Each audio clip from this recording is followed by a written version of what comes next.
ചുക്കില്ലാത്ത കഷായില്ലെന്ന് പറഞ്ഞ പോലെ അബുക്കല്ല അവിടെ എന്തെങ്കിലും നടന്നിട്ടുണ്ടോ?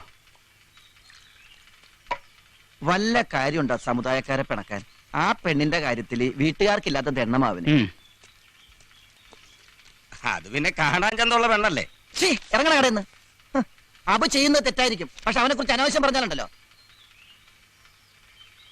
കളിയും തമാശക്കെ നല്ലതാ, പക്ഷെ അതിരി കിടക്കരുത്. ഒരു വിലക്ക് ആളിനെ വേലപ്പം കടയിൽ കയറ്റുവോ? അതൊക്കെ അവര് സമുദായക്കാരുടെ കാര്യം. അബു കടയിൽ കയറി ഒന്ന് ചായ ചോദിച്ചാൽ തരില്ലെന്ന് പറയാൻ പറ്റും. ആ മുഖം കാണുമ്പോഴേ പകുതി ജീവൻ പോവും. ഉരുക്കല്ലേ? നാട്ടുകാരല്ല ഒറ്റക്കെട്ട, ഏതൊരുക്കും വെള്ളം പോലെ ഉരുകി പോവും. നോക്കിക്കോ.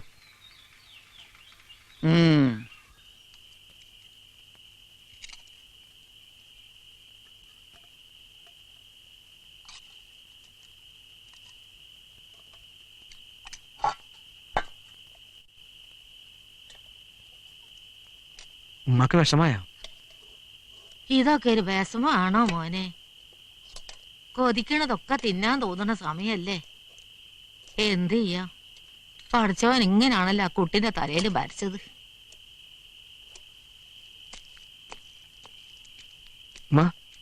ഞാൻ പോട്ടെ. ഉമ്മക്ക് കാശ് വല്ലതും വേണോ? ഒന്നും വേണ്ട മോനെ, ഈ നോക്കി പോണം. ഈ ഇവിടെ വന്ന് പോവാറുണ്ടോന്ന് പള്ളിക്കാര് ചോദിച്ചു. ഇല്ലാന്ന് ഞാൻ പറഞ്ഞു. ശരിമ്മ, ഞാൻ വന്നാരും അറിയണ്ട. അവരുമായി കടത്തി പൊറപ്പിക്കില്ല.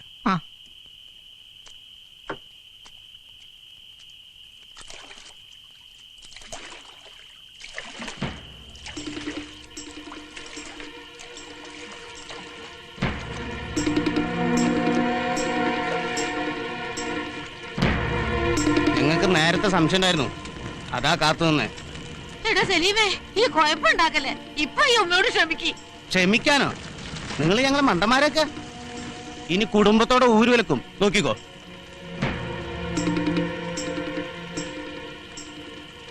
തെറ്റ് ചെയ്തത് ഞാനിവിടെ വരാൻ പാടില്ലായിരുന്നു. ഇനി ഇങ്ങനെ ഉണ്ടാവില്ല. എന്റെ ഉമ്മാനെ വെറുതെ വിട്ടേക്ക്. കൊണ്ടു ചെല്ലാമെന്ന് ഞാൻ വാക്ക് കൊടുത്ത. പാവം കൊതിയോടെ കാത്തിരിക്കുകയായിരിക്കും.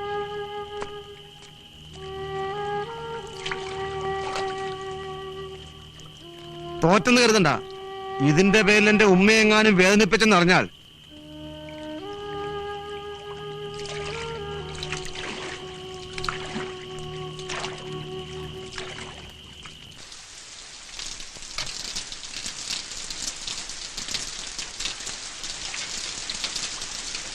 നല്ല കോഴിക്കറിയാണെന്ന് വിചാരിച്ചു കഴിച്ചു.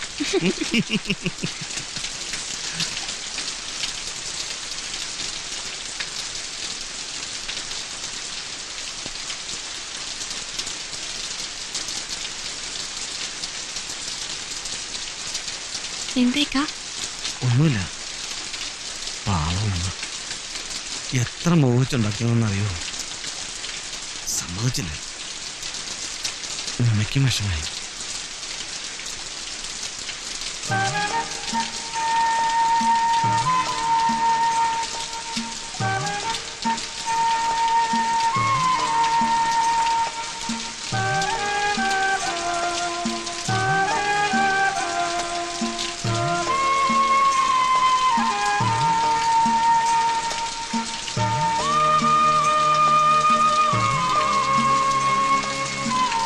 ഈശ്വരനെ കണ്ടിട്ടുണ്ടോ?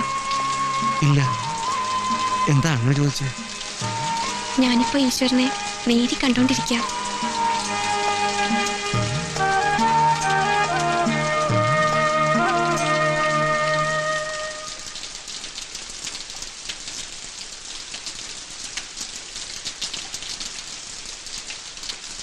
നാശം, ഈ മഴയും തോരണില്ലല്ലോ. ഇക്കയ്ക്ക് ബീഡി വലിക്കണായിരിക്കും. വലിച്ചോ? അതൊന്നുമല്ല. സീത കഥ കളിച്ച് കിടന്നോ? മഴ തോരുമ്പോ ഞാൻ പൊക്കോളാം.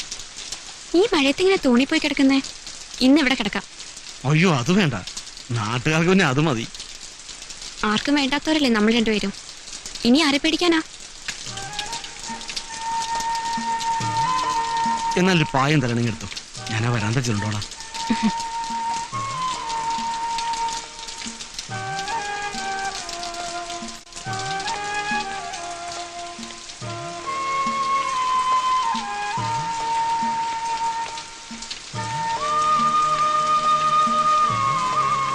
കഥ കടിച്ചു കിടന്നു.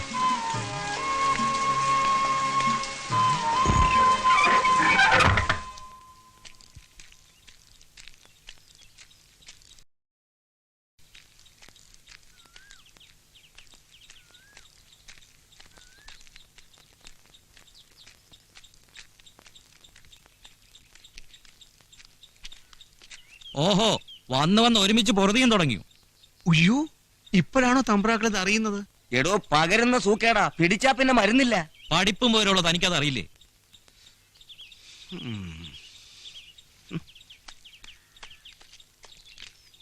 ഓ, ഇത് വല്ലാത്തൊരു ജന്മം തന്നെ. രാമചന്ദ്രൻ തൻ്റെ ഭാര്യ സീത എന്നെനിക്കു നാമം. രാമനെയുപേക്ഷിച്ചു ആപവദത്താൽ. രാമനെയൊഴിഞ്ഞു ഞാൻ മനസാവ്യാപിയിലൊരുത്തനെ. രാമദേവാ പാദത്താണേ നിനക്കില്ലേതും. കന്മഷമുണ്ടെനിക്കുന്നു നിൻ മനസ്സിൽ തോന്നിയിടല്ലേ. നിർമ്മലാങ്ങാ ഭവാനെന്നെ രക്ഷിച്ചിടേണം. പൈതലെ നീ പേടിക്കേണ്ട എന്നോടെ ആശ്രമത്തിങ്കൾ. എന്നോടെ ആശ്രമത്തിങ്കൾ പോന്നാലും സീരേ.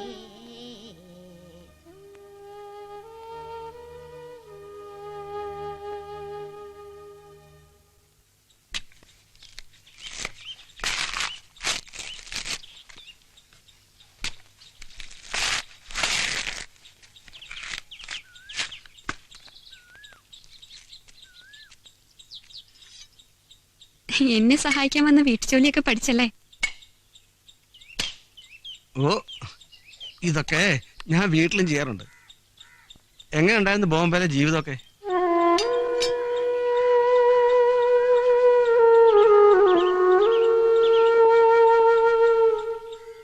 ആരോടെങ്കിലും ഒന്നും പറയാൻ പറ്റാത്ത സങ്കടം എനിക്ക്. എനിക്കറിയോ, 4 വർഷം എനിക്ക് ഉത്സവമായിരുന്നു. മനസ്സിന് ശരീരത്തിന് നിറയെ സ്നേഹം തന്നിട്ടാ ഉണ്ണി പോയത്. ഞാൻ വേദനിപ്പിച്ചോ? ഇല്ലിക്ക,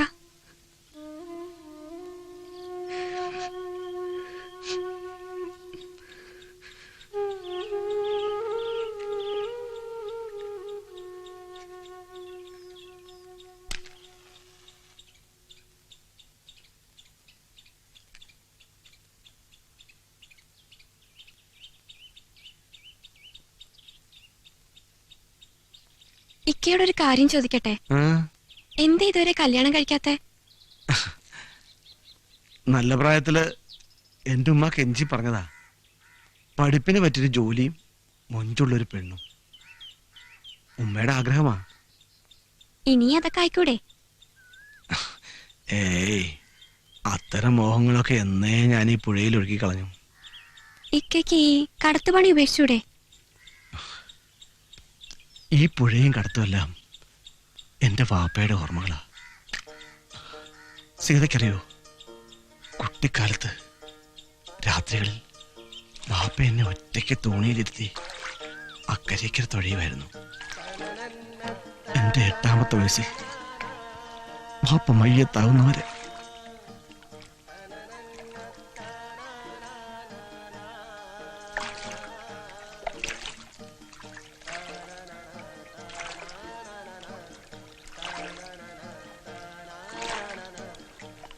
ഇപ്പോഴും രാത്രി ഞാൻ ഒറ്റയ്ക്ക് തോണി തൊഴിയുമ്പോൾ വാപ്പ എൻ്റെ അടുത്ത് വരാറുണ്ട്. ഞാൻ വാപ്പയെ അറിയാറുണ്ട്.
സുമി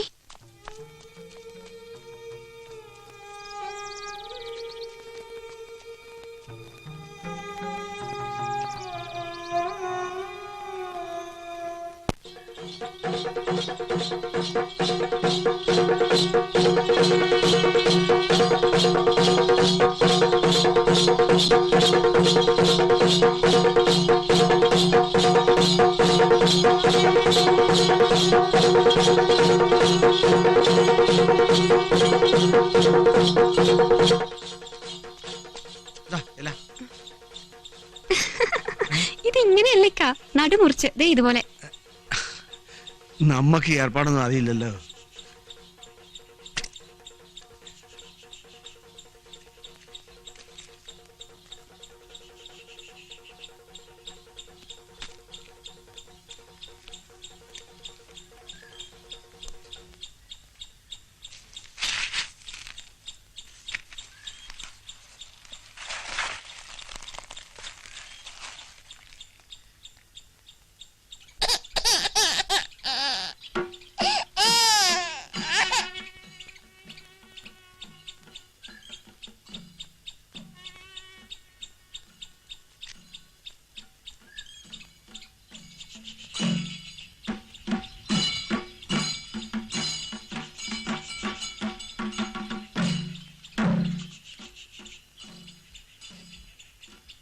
വേണ്ട വേണ്ട, ആ വീട്ടിൽ പോണ്ട.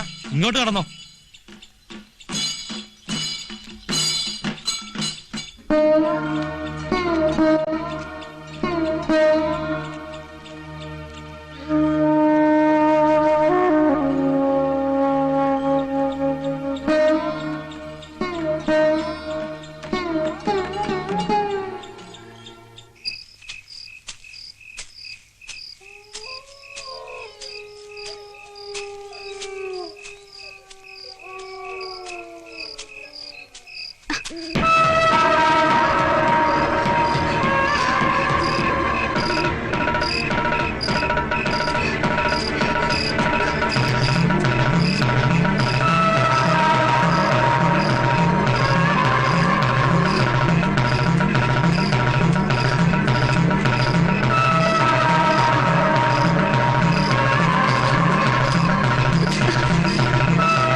ആ, ഇവിടെ വന്നിരിക്കായിരുന്നോ?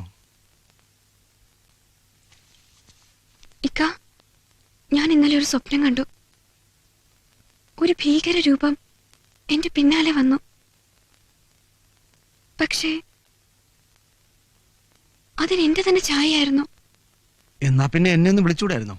ഞാൻ എണീറ്റ് വന്നതാ. ഇക്ക നല്ല ഉറക്കായിരുന്നു. അത് കണ്ടപ്പോ വിളിക്കണ്ടാന്ന് തോന്നി. എന്തായാലും ഒരു ഡോക്ടറെ കാണണം. പിന്നെ തീയതി അടുത്ത് വരികയല്ലേ. ഇവിടുന്ന് എങ്ങനെ പുറത്തിറങ്ങും? ടൗണില് രേവതി ടീച്ചർ നടത്തുന്ന അഗതി മന്ദിരമല്ലേ, സീതയ്ക്ക് അവിടെ താമസിക്കാം. ടീച്ചറെ കുറിച്ച് ഞാനും കേട്ടിട്ടുണ്ട്. നാളെ തന്നെ ടൗണിൽ പോയി ഞാൻ ടീച്ചറെ കാണാം. എന്താ? ഉം.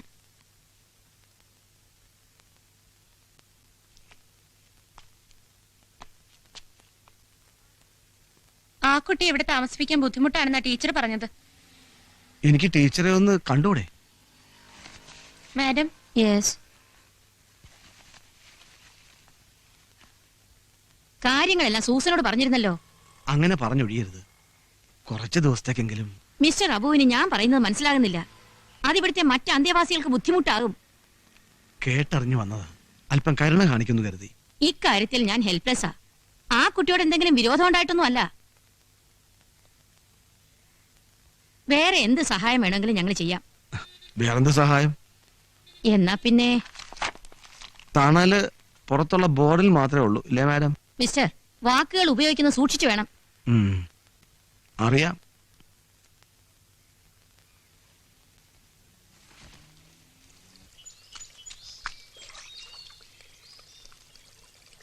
എടാ ലോഹിദാസ് വന്നിട്ടുണ്ട്. ആരെ? സിനിമാ സംവിധായകനെ. ഷൂട്ടിങ്ങിനാ? ഏയ് നമ്മുടെ സീതയുടെ വീട് അന്വേഷിച്ച് വന്നതാ. ഞാൻ കാട്ടിക്കൊടുത്തിട്ടുണ്ട്. ആ, എന്താ സീതയേറ്റേക്ക്? അവളുടെ കഥ സിനിമാക്കാനായിരിക്കും. ഏയ് അയാളുടെ കൂട്ടുകാരനായിരുന്നു ചത്തുപോയ ഉണ്ണി. അവൾക്ക് എയ്ഡ്സാന്ന് പറഞ്ഞില്ലേ അയാളോട്? എന്ത് പറഞ്ഞാണ് നിന്നെ ആശ്വസിപ്പിക്കേണ്ടതെന്ന് എനിക്കറിയില്ല. ഉണ്ണി ഒരു ഫ്രണ്ട് മാത്രമായിരുന്നില്ല, എനിക്ക് അനുജനെ പോലെ ആയിരുന്നു. അവൻ ആത്മഹത്യ ചെയ്തെന്ന് ഇല്ല, ഞാൻ വിശ്വസിക്കില്ല. ഞാനും വിശ്വസിക്കുന്നില്ല. എന്നെയും എന്റെ വയറ്റി വളർന്ന കുഞ്ഞിനെയും മറന്ന് ഉണ്ണി അത് ചെയ്യില്ല. പിന്നെ എന്താണ് സംഭവിച്ചത്? എനിക്കറിയില്ല. സീത നോക്കൂ, ഞാനൊരു കാര്യം പറഞ്ഞാൽ കുട്ടി അനുസരിക്കൂ. നമ്മൾ എത്ര കരഞ്ഞാലും നഷ്ടമായതൊന്നും തിരിച്ചു കിട്ടില്ല. സഹിക്കണം. ഉണ്ണി എനിക്ക് നഷ്ടപ്പെട്ടു. ഞാനത് സഹിക്കുക.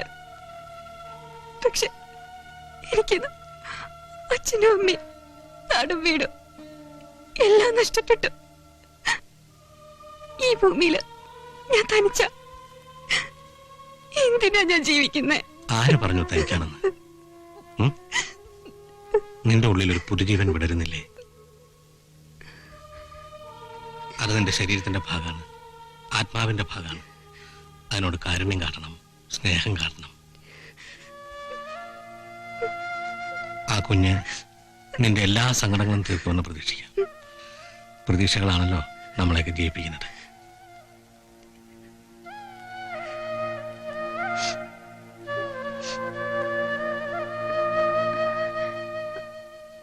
ഇവിടെ വരെ വന്നിട്ട് ഒരു കാപ്പി പോലും തരാൻ ഞാൻ മറന്നു.